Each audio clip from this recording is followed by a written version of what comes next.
इस पाठ के अभ्यास प्रश्नों को हल करने के पहले आप मेरा पिछला वीडियो देख सकते हैं जिसमें कार्तीतल, निर्देशांक ज्यामिति, भुज, कोटि, निर्देश फ्रेम, चतुर्थांश की चिन्ह सहित बेसिक जानकारी दी गई है, जिसकी लिंक डिस्क्रिप्शन बॉक्स में दी गई है।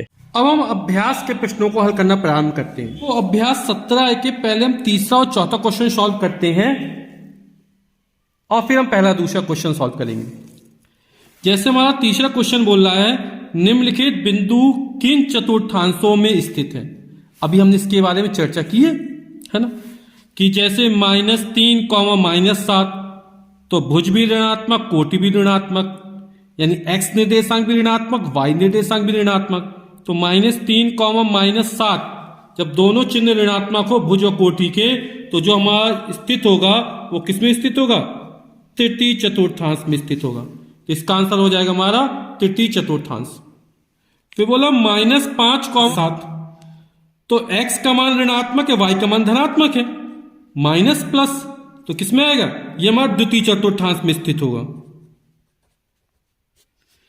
फिर बोला 2, -10, x का मान धनात्मक, y का मान ऋणात्मक, x का मान धनात्मक, y का मान ऋणात्मक, ये कौन से चतुर्थांश में स्थित है? चतुर्थ चतुर्थांश में स्थित है।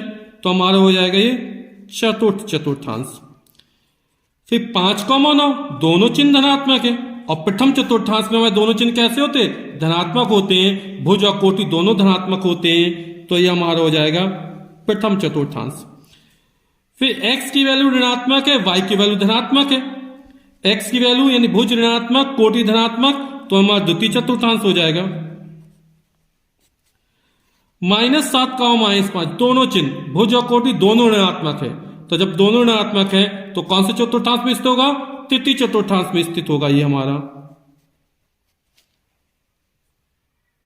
क्वेश्चन नंबर चौथा हमसे कह रहा है, निम्नलिखित बिंदुओं को ग्राफ पेपर पर प्रदर्शित कीजिए। ये वाले जो बिंदु हैं उसको हमें ग्राफ पेपर पर प्रदर्शित करना है। ये हमारा ग्राफ पेपर है। इस ग्राफ पेपर को जब हम गौर से देखेंगे तो इसमें बड़े खाने बनी हुई है। ये बड़ी मोटी लाइन से नजर आ रहा है ना, ये बड़े खाना है,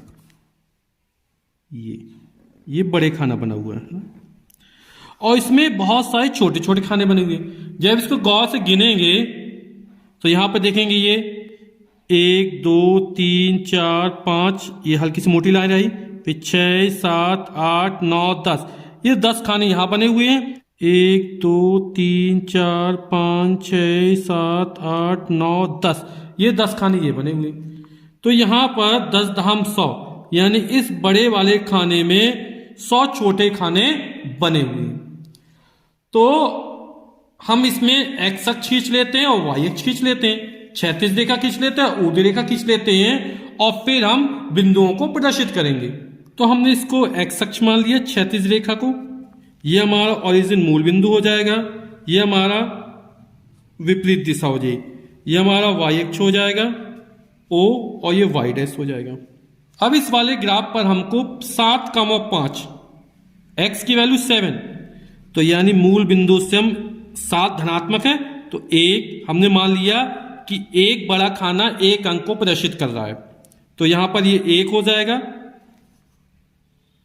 ये 2, ये 3, ये 4, ये 5, ये 6 और ये 7। हम यहां पहुंच गए 7 पर।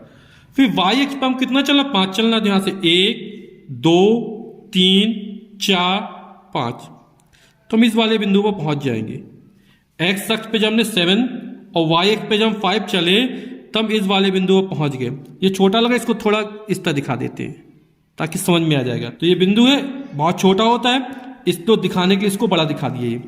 तो ये हमारा बिंदु क्या हो गया? 7, 5, भुज का मान 7, कोटि का मान 5। अब जैसे हमको 7, 0 दिखाना है, कितना दिखाना है? 7, 0, तो x अक्ष पे चली गई दूरी 7, ये हो गया, और y अक्ष पे 0 है, तो जो 7, 0 बिंदु होगा वो यहीं पर हो जाएगा हमारा। ये किसको नहीं पे? x अक्ष पर 7 और y की वैल्यू 0। फिर हमसे बोला -3, -6, तो -3 यानी x अक्ष की ऋण दिशा, यानी मूल बिंदु के बाईं ओर, तो 1 ये हो जाएगा, तो -1 प्रदर्शित करेगा, ये वाला बिंदु -2, ये -3, ये -4, ये -5। तो हमें जाना -3, ये -3 हो गया। और जो y की वैल्यू -6, y अक्ष नीचे तो ऋणात्मक होता है, तो हमें कितना जाना -6। तो यहाँ पे 1, 2, 3, 4, 5 और ये 6। तो जब यहां पर पहुंचेंगे तब ये जो बिंदु मिलेगा हमको वो -3, -6 मिलेगा। x अक्ष पर -3 और y अक्ष पर नीचे की तरफ। हम जानते हैं ये प्रथम चतुर्थांश, ये द्वितीय, ये तृतीय और ये चतुर्थ। तो तृतीय चतुर्थांश में भुज और कोटि दोनों ऋणात्मक होते हैं, तो अब पता भी चल रहा है यहां से। तो ये -3 यानी x अक्ष की ऋण दिशा में चली गई दूरी 3 है और y अक्ष की ऋण दिशा में चली गई दूरी 6। तब ये -3 -6 मिल गया हमको। फिर अगला पॉइंट हमारा 0, -4। तो x की वैल्यू 0 है तो y अक्ष पे कहीं बिंदु स्थित होगा वो, क्योंकि y अक्ष में प्रत्येक स्थान पर x का मान कितना होता है? 0 होता है। अब हमें -4 चाहिए तो y अक्ष में मूल बिंदु के नीचे की तरफ आना पड़ेगा। तो ये कहलाएगा -1, -2, -3, -4। तो ये 0, -4 को प्रदर्शित करेगा, 0, -4। फिर बोल रहा है -6, -7। तो x अक्ष पे -6, तो -1, -2, -3, -4, -5, -6 ये होगा। और y अक्ष पे -7, तो y अक्ष पे 1, 2, 3, 4, 5, 6, 7। तो यहां पर ये जो बिंदु आएगा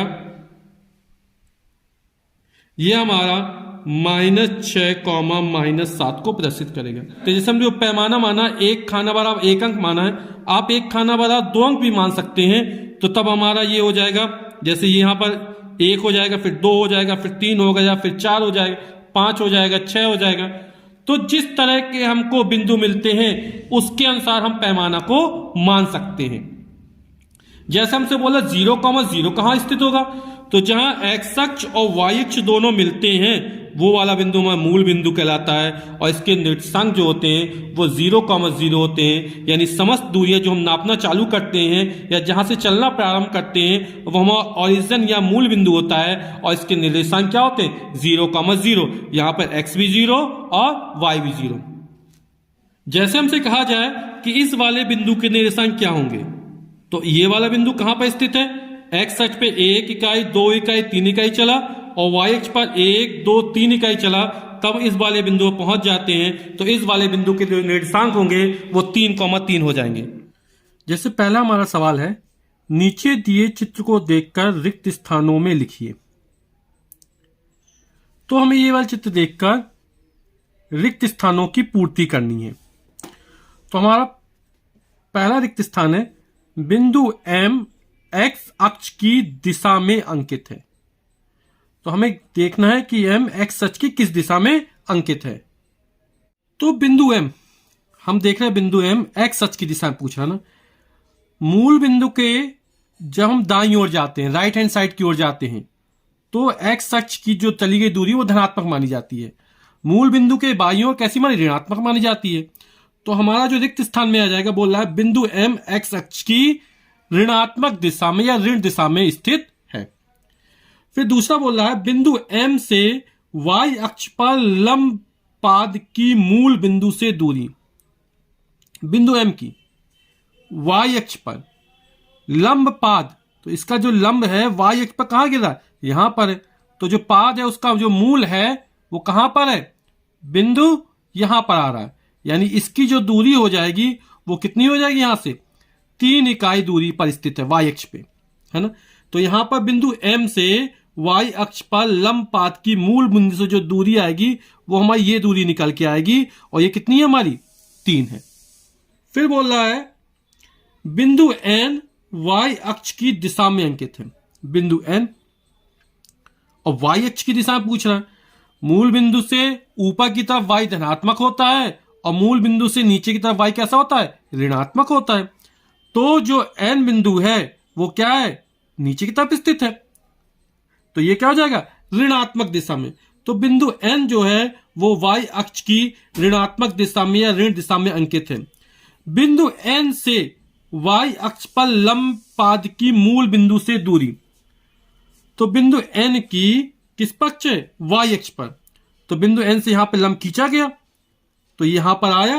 अब पूछा y अक्ष पर, y अक्ष पर ये लंब पाद यहां पर आया, तो यहां से कितनी दूर है? ये 2 इकाई दूरी पर है। तो यहां पर ये इकाई जो हो जाएगी 2 इकाई पर हो जाएगी। तो बिंदु n से y अक्ष पर लंब पाद, लंब पाद का मतलब क्या होता है कि यहां से हमने y अक्ष पर लंब खींचा, तो लंब खींचा तो लंब का पाद यानी पैर यहां पर आया। तो इसकी मूल बिंदु से दूरी कितनी है? यहां कितनी हो जाएगी? 2 इकाई हो जाएगी, क्योंकि दूरी हमेशा कैसी होती है? धनात्मक मानी जाती है। यहां पर चतुर्थांश के कारण नीचे या ऊपर की तरफ जाते हैं तब धनात्मक या ऋणात्मक चिन्ह ले लेते हैं। फिर बोल रहा है बिंदु टी चतुर्थांश में अंकित है। तो बिंदु टी है, ये हमारा प्रथम चतुर्थांश, ये द्वितीय चतुर्थांश, ये तृतीय चतुर्थांश और ये चतुर्थ चतुर्थांश। तो जो बिंदु टी है वह कौन से चतुर्थांश में स्थित है? चतुर्थ चतुर्थांश में स्थित होगा।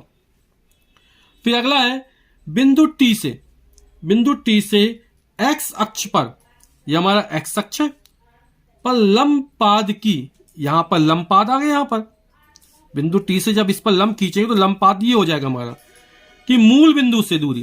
तो इसकी मूल बिंदु से जो दूरी होगी वो हमारी ये होगी, और ये कितनी है हमारी? 4 इकाई है। तो मूल बिंदु से खाली स्थान आ जाएगा, उसमें आ जाएगा 4 इकाई है। क्वेश्चन दूसरा है निम्नांकित चित्र में अंकित बिंदुओं को देखकर रिक्त स्थानों को भरिए। यह हमारा चित्र, इस चित्र को देखकर हमें रिक्त स्थानों की पूर्ति करनी है। बोला पहला हमारा बिंदु P का भुज और कोटि है, अतः बिंदु P के निर्देशांक है। तो बिंदु P है, ये हमारा बिंदु P है। तो बिंदु P का भुज, भुज यानी x अक्ष पर चली गई दूरी। तो जब हम बिंदु P पर कैसे पहुंचेंगे? जब हम x अक्ष पर यहां पर चलेंगे 2 इकाई और y अक्ष पर हम कितनी 1 इकाई चलेंगे, तब हम बिंदु P पर पहुंच जाएंगे। यानी जो भुज होगा, x अक्ष पर चली गई जो दूरी होगी वो हमारी कितनी है? 2 है, 2 इकाई की। और y अक्ष पर कितना चल रहा है?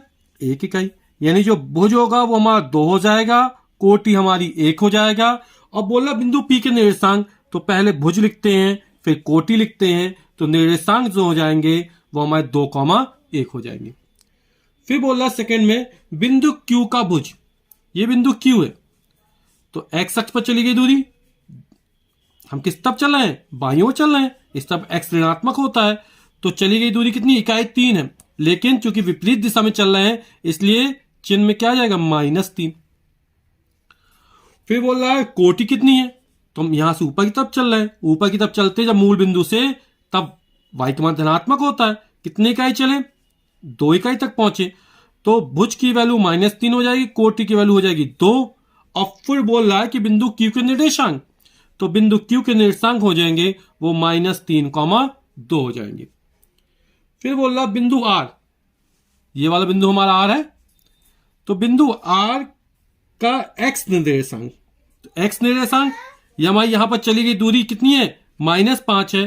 तो यहां पर x की जो वैल्यू हो जाएगी x निर्देशांक की यानी भुज की, वो -5 हो जाएगी। अब बोला कोटि यानी y निर्देशांक, तो जो y निर्देशांक वो कितना हो जाएगा हमारा? -3। x अक्ष पर -5 और y अक्ष पर -3, और जो निर्देशांक हो जाएंगे वो -5, -3 हो जाएंगे। फिर बोला बिंदु S का x निर्देशांक, S, तो जब हम x अक्ष पर 3 इकाई चलेंगे, y अक्ष पर नीचे की तरफ चलेंगे यानी ऋण दिशा में चलेंगे तो -2 चलेंगे, तब बिंदु S पर पहुंच जाएंगे। तो जो भुज होगा या x निर्देशांक हो जाएगा वो हमारा कितना हो जाएगा? 3 हो जाएगा। जो y निर्देशांक हो जाएगा कितना हो जाएगा? -2 हो जाएगा। हमसे पूछा जाएगा बिंदु S के निर्देशांक, तो बिंदु S के निर्देशांक हो जाएंगे, पहले भुज लिख देंगे फिर कोटि लिख देंगे और इस तरह प्रतीक लिख देंगे। तो निर्देशांक 3, -2।